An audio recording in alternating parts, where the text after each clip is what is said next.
Hello, I welcome you all to lecture 10। But पहले important announcement ये है कि अगर आप नए हो हमारे चैनल पे या ऑलरेडी फ्रॉम स्टार्टिंग हो और अगर आपको पहले लेक्चर्स 1 to 9 में क्वालिटी प्रॉब्लम आ रही है तो उन वीडियो को आप क्या कीजिए, विडमैट ऐप के थ्रू डाउनलोड करो and they will play in full HD quality. क्योंकि जो यूट्यूब का नया अपडेट आया है वहाँ पे जो वीडियो 2G में अपलोड हो रही है उनमें क्वालिटी इशू आ रहा है। जितना भी पढ़ाया है अच्छे से नोट बनाओ, पेपर में हर एक क्वेश्चन बनेगा and I will try my best to provide you full course. चलिए स्टार्ट करते हैं अपने लेक्चर को। आज का जो हमारा टॉपिक है वो है मास एंड वेट। काफ़ी इंटरेस्टिंग टॉपिक, क्योंकि ये टॉपिक फाउंडेशन रहेगा ग्रेविटेशन और वर्क एनर्जी एंड पावर के चैप्टर के लिए। मास जो होता है it is the amount of matter contained by a body. वो क्या हुआ, अमाउंट ऑफ मैटर यानी कि बॉडी में मॉलिक्यूल, एलिमेंट और एटम का मिक्सचर, यानी कि वही होता है। It is the amount of matter contained by body. Body में एलिमेंट कौन है, एटम क्या है और मॉलिक्यूल क्या है हमारी बॉडी में या कोई भी बॉडी में कोई भी ऑब्जेक्ट में, वो होता है mass. It is the amount of matter contained by body.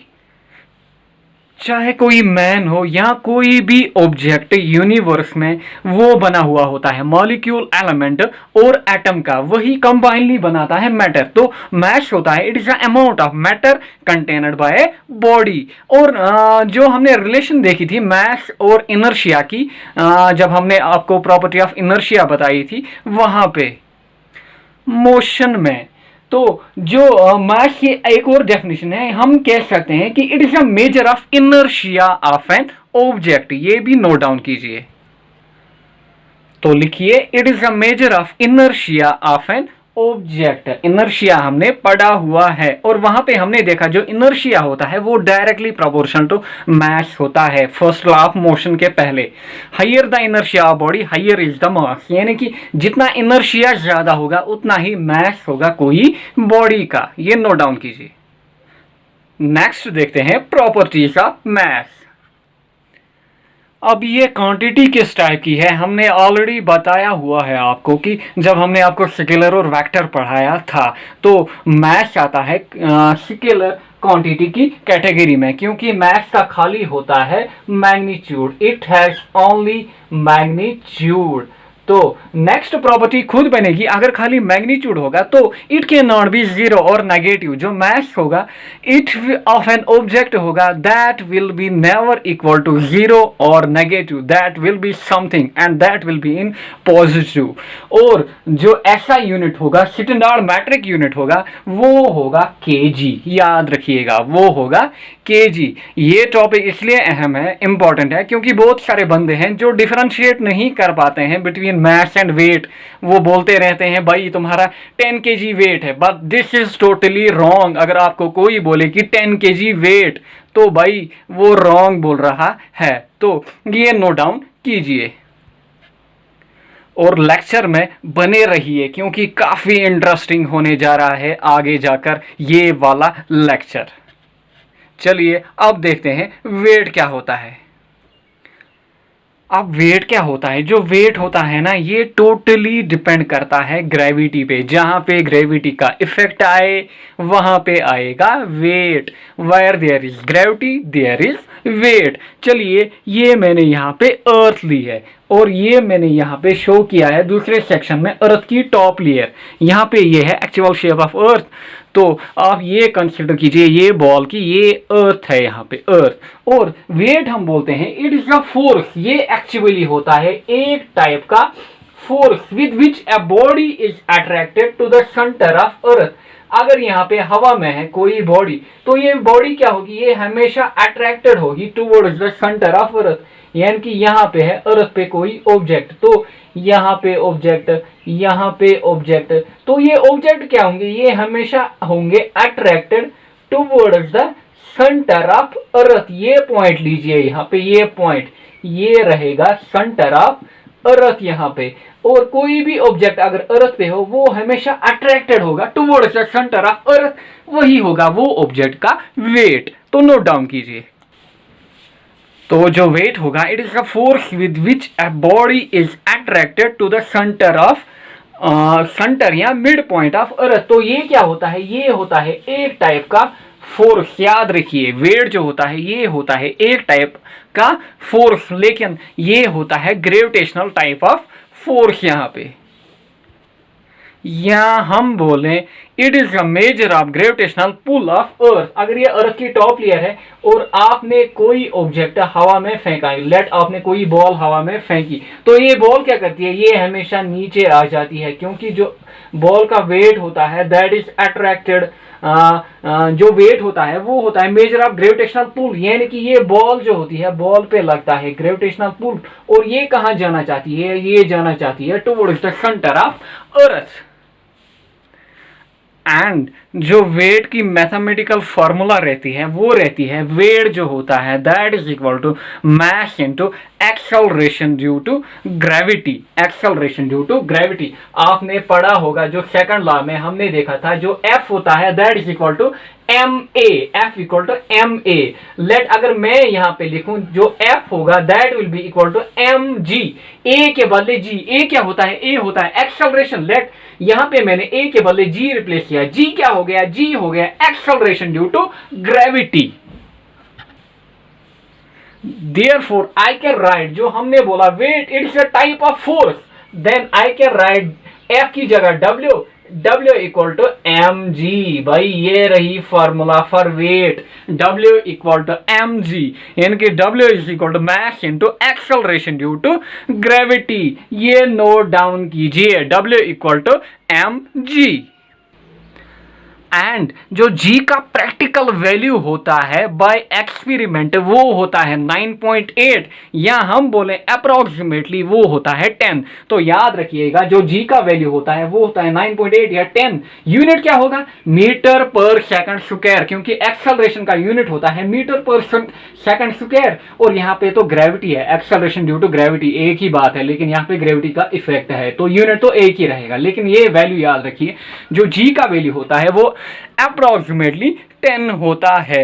चलिए अब देखते हैं यहां पे इंटरेस्टिंग फैक्ट, बट पहले यहां पे कुछ इंपॉर्टेंट प्रॉपर्टी ऑफ वेट देखते हैं पहले।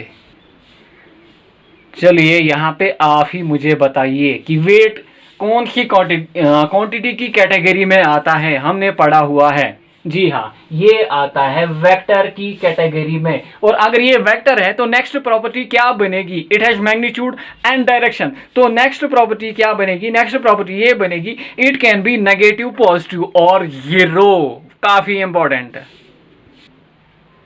हाँ भाई, जो वेट होता है ना, it can be equal to zero, तो W कभी जीरो भी होगा।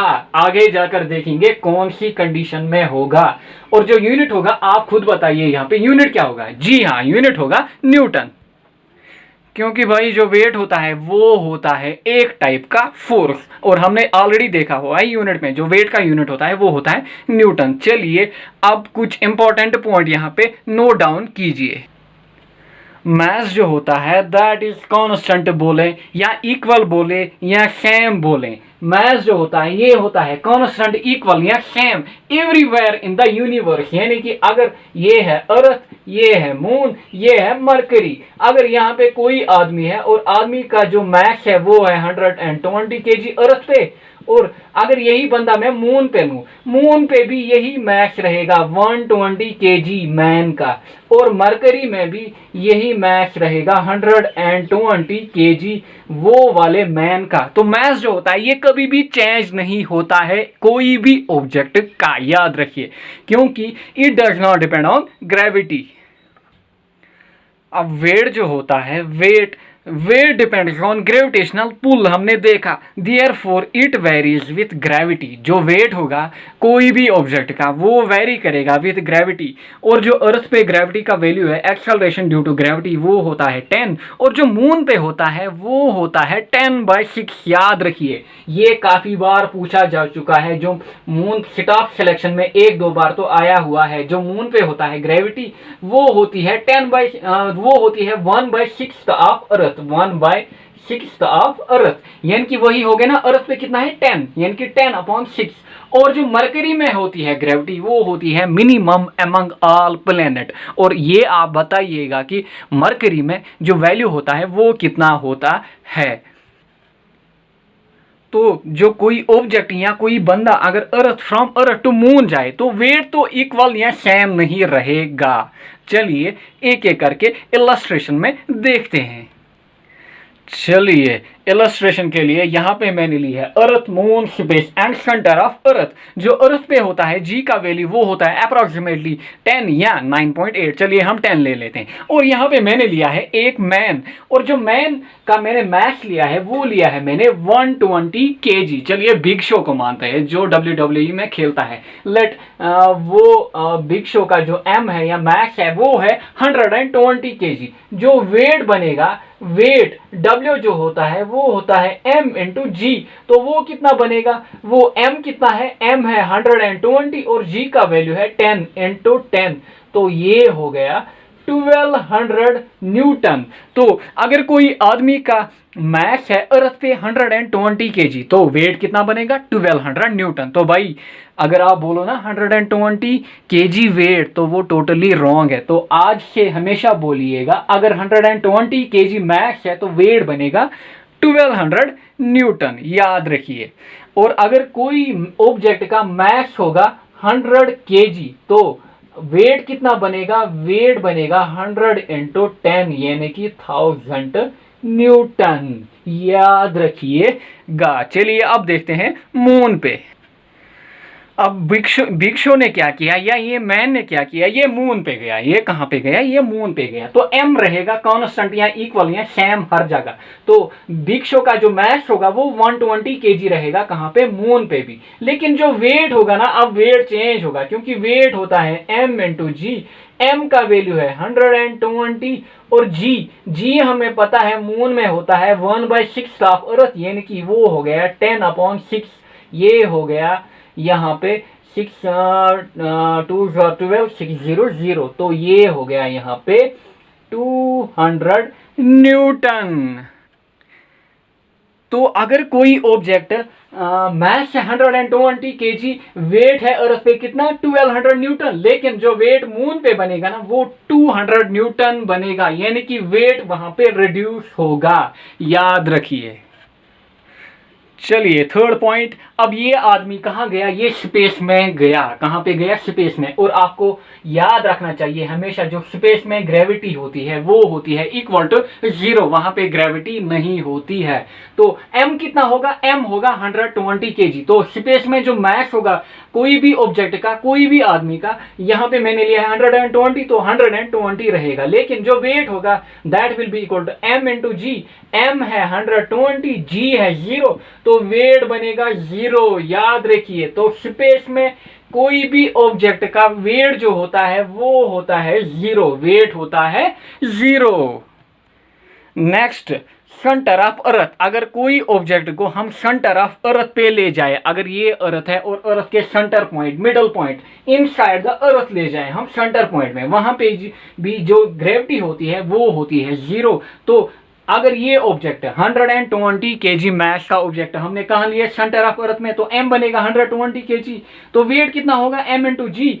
तो m होगा 120, g होगा 0, तो वेट होगा वहां पे भी 0 और m रहेगा कांस्टेंट। तो देखिए हर एक कंडीशन में जो m रह रहा है वो कांस्टेंट रह रहा है, लेकिन जो वेट हो रहा है वो चेंज हो रहा है with the effect of gravity. तो याद रखिएगा। आई होप आपको अब अच्छे से समझ आया होगा। नेक्स्ट है वेटलेसनेस। वो क्या हो गया, वो मैंने आपको बोला कि जब कोई भी ऑब्जेक्ट का वेट जीरो होगा, वो कहाँ कहाँ पे होगा, ये काफ़ी बार जॉब ओरिएंटेड पेपर्स में पूछा जा चुका है।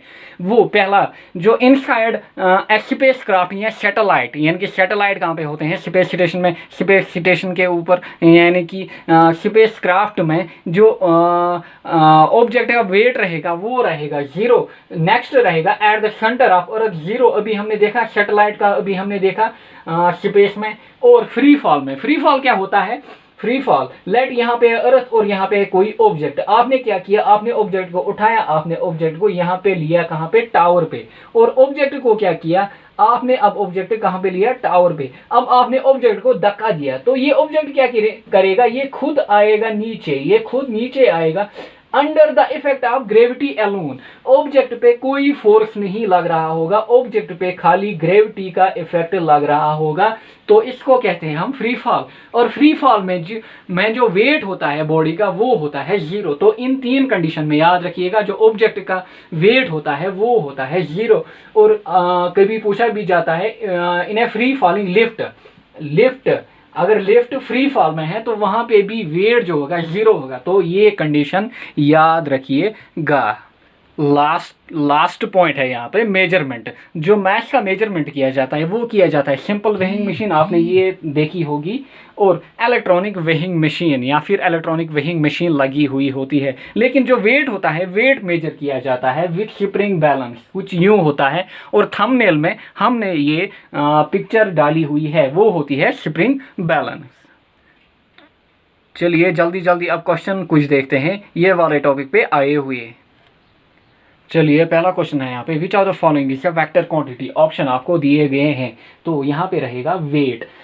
If mass of an object on earth is 120 kg, mass of an object है 120 kg, its weight on moon is, मैंने दिखाया आपको, तो सॉल्यूशन दीजिएगा। Weight of an object is not zero in, weight कहाँ पे जीरो नहीं होता है, सैटेलाइट में होता है, इनसाइड सेंटर ऑफ अर्थ भी होता है, फ्री फॉलिंग लिफ्ट में भी होता है, तो at the surface of earth नहीं होगा।